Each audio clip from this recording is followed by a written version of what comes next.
جی 5 class السلام علیکم، کیسے ہیں آپ؟ کیا حال چال ہے؟ امید ہے سب خیریت سے ہوں گے، مزے میں ہوں گے، باقاعدگی کے ساتھ اپنا کام کر رہے ہوں گے، کسی کو کسی قسم کی کوئی پریشانی نہیں ہوگی۔ بیٹا آج ہے 22 دسمبر اور منگل کا دن، ہمارے سبق کا آغاز کرتے ہیں۔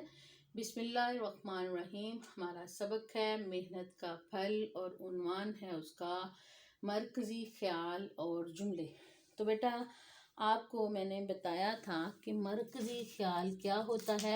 مرکزی خیال اصل میں دو لفظوں سے مل کر بنا ہوا لفظ ہے، جس میں اسم اور مذکر ہیں، اور یہ جو ہے بڑی مختصر نوعیت کا ہوتا ہے کہ اس کو ہم کس طرح لکھ سکتے ہیں۔ یہ ہم تھوڑا سا دیکھتے ہیں کہ مرکزی خیال لکھنے کا طریقہ کار کیا ہے، اس کو ہم کس طرح لکھ سکتے ہیں۔ مرکزی خیال دو لفظوں سے مل کر بنا ہے، دونوں عربی لفظ ہیں، اسم اور مذکر۔ مرکزی کے معنی بنیادی اور خیال کے معنی تصور کے ہیں، یعنی کہ ہم کسی بھی نظم یا نثر کے بنیادی تصور کو ظاہر کرتے ہیں۔ کوئی شاعر یا مصنف جس تصور کو بنیاد بنا کر نظم یا کہانی لکھتا ہے، اس تصور کو مرکزی خیال کہا جاتا ہے۔ ٹھیک ہے، اس کو مرکزی خیال کہا جاتا ہے۔ اب ہم یہاں پہ ہم نے جو کتاب پڑھی، اس کا کتاب کا ہمارے پاس سوال نمبر 3 ہے۔ سب سے پہلے کہ مرکزی خیال، اس سبق کا ہم مرکزی خیال کیا لکھیں گے۔ سبق میں محنت کی اہمیت کو واضح کر دیا گیا ہے۔ اگر انسان سچی لگن کے ساتھ کام کرے تو اس کو زندگی میں محنت کی وجہ سے کامیابی حاصل ہوتی ہے۔ ہر انسان کو اپنے مقصد میں کامیاب ہونے کے لیے محنت کو ہی اپنا شعار بنانا چاہیے۔ سچی لگن اور محنت ہمیشہ کامیابی دلاتی ہے۔ کہ یہ ہمارا مختصر سا مرکزی خیال تھا، جو کہ ہماری کتاب کے صفحہ نمبر 125 پر ہے۔ اس کو ہم نے فل کر لیا۔ آپ کو ایک خاص بات اور اہم بات بتا دوں کہ آپ کی کتاب کے اوپر جن جگہوں پہ خالی جگہ دی گئی ہے، جو سوال آپ کے کتاب پہ ہونے والے ہیں آپ کتاب پہ کریں گے، اور جو سوال آپ کے کاپی پہ ہونے والے ہیں وہ پلیز کاپی پہ کیجئے گا۔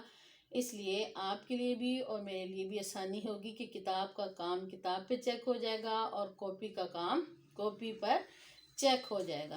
ٹھیک ہے، اب آپ کا مرکزی خیال کا سوال ہو گیا۔ اب اس کے بعد ہمارا ایک سوال ہے جو کہ ہم نے جملے بنانے ہیں۔ تو بیٹا جملے بنانے یا جملے سازی کرنا یہ بھی ایک بہت بڑا اہم کام ہے۔ کہ سوال نمبر 2 ہے آپ کے پاس، اس میں درج ذیل آپ کو جملے دیے گئے ہیں، ان جملوں کے آپ نے ان الفاظ کے آپ نے جملے بنانے ہیں۔ آپ کے پاس الفاظ ہیں انعماق، مدھم، قندیل، وقت، عالم فاضل، عزت و عظمت اور علم۔ تو بیٹا جملہ ہوتا کیا ہے؟ ہم معلوم کرتے ہیں کہ جملہ کہتے کس کو ہیں؟ جملہ کیا چیز ہوتی ہے؟ جملہ بہت سارے الفاظ کا مجموعہ ہوتا ہے۔ بہت سارے الفاظ کو جب اکٹھا کر لیا جاتا ہے تو پھر ایک جملہ بنتا ہے۔ جملہ اصل میں جب لفظوں کو اس ترتیب سے لکھیں کہ ان کا کوئی مطلب بنتا ہو تو لفظوں کے اس مجموعے کو جملہ کہتے ہیں۔ اور مجموعہ کیا ہوتا ہے کہ الفاظ کا اکٹھا کرنا۔ جب آپ کسی بھی کام کے لیے کسی لفظ کو، کسی الفاظ کو اکٹھا کر لیں گے تو وہ مجموعہ ہمارے پاس ایک جملہ بن جائے گا۔ اب ہمارے پاس یہاں پہ کچھ الفاظ ہیں، ان کے جملے آپ اپنے اپنے سوچیں اور میں بھی سوچتی ہوں، اور آپ کے اور میرے جملوں میں فرق ہونا چاہیے کہ آپ کس طرح کے جملے بناتے ہیں اور میں کس طرح کے جملے بناؤں گی۔ تو بیٹا انعماق لفظ جو ہے اس کا مطلب ہے توجہ سے سننا، نہایت توجہ میں محو ہو کر کام کرنا، تو اس کے بہت سارے جملے بن سکتے ہیں۔ علی انعماق سے پڑھائی کر رہا ہے، علی بڑے انعماق سے ہر کام کرتا ہے۔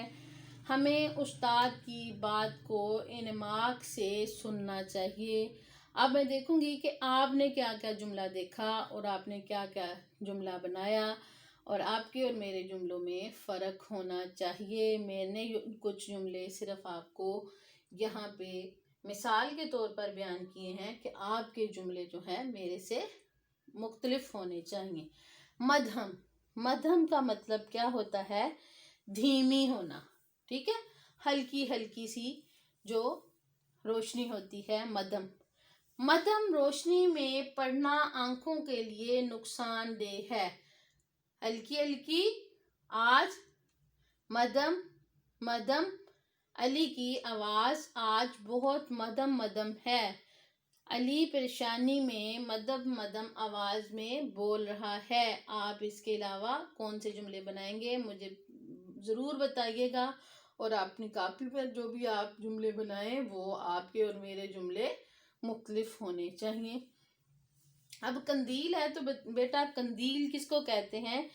قندیل کہتے ہیں فانوس کو، جو ایک لائٹ ہوتی ہے، روشنی ہوتی ہے، جس طرح ہم ایمرجنسی لائٹ کہتے ہیں، ایمرجنسی لائٹ کی طرح سیلوں والی جو روشنی دیتی ہے ہمیں، اس کو قندیل کہتے ہیں۔ پرانے زمانے میں اس قندیل کا نام لالٹین ہوتا تھا، جس میں تیل کے ذریعے جس کو چلایا جاتا تھا، اور آج کل جدید دور میں اس قندیل کو سیلوں کی مدد سے یا بجلی کی چارجنگ کے طور پہ استعمال کیا جاتا ہے، اور پھر اس کا نام بھی چینج ہو گیا، ٹھیک ہے۔ اب ہم قندیل کا جملہ بنائیں گے۔ یہ قندیل بہت قیمتی ہے۔ اب آگے آ جاتا ہے آپ کے پاس لفظ دقت، تو بیٹا مشکل۔ علی جو تھا اس نے بڑی مشکل کے ساتھ، یا ابو نصر فارابی جو تھے ان کو پڑھنے میں دقت محسوس ہوئی۔ ہمیں دقت سے کام کرنے کے بعد ہی منزل حاصل ہوتی ہے۔ عزت و عظمت، ہمیں اپنے بڑوں کی عزت و عظمت کرنی چاہیے۔ علم حاصل کرنا، علم حاصل کرنے کے لیے اگر ہمیں چین بھی جانا پڑے تو اس سے گریز نہیں کرنا چاہیے۔ علی کے والد صاحب ایک عالم فاضل انسان ہیں، ٹھیک ہے۔ یہ دو جملے میں نے یہاں پہ نہیں لکھے تھے اور وہ آپ کی کتاب کے اوپر ہیں۔ اب آپ کا یہ کام ہو گیا کہ ہم نے صفحہ نمبر 124 اور 25 کا سوال نمبر 2 اور 3 آپ نے لکھنا ہے۔ سوال نمبر 3 جو ہے آپ کتاب پر لکھیں گے، اور سوال نمبر 2 جو ہے آپ کاپی پر لکھیں گے، ٹھیک ہے۔ اور بیٹا اپنا کام پلیز دھیان سے کیجئے گا کہ کام میں کسی قسم کی خلل یا کوئی مسئلہ نہ ہو، ٹھیک ہے۔ اللہ حافظ، اپنا بہت خیال رکھیے گا۔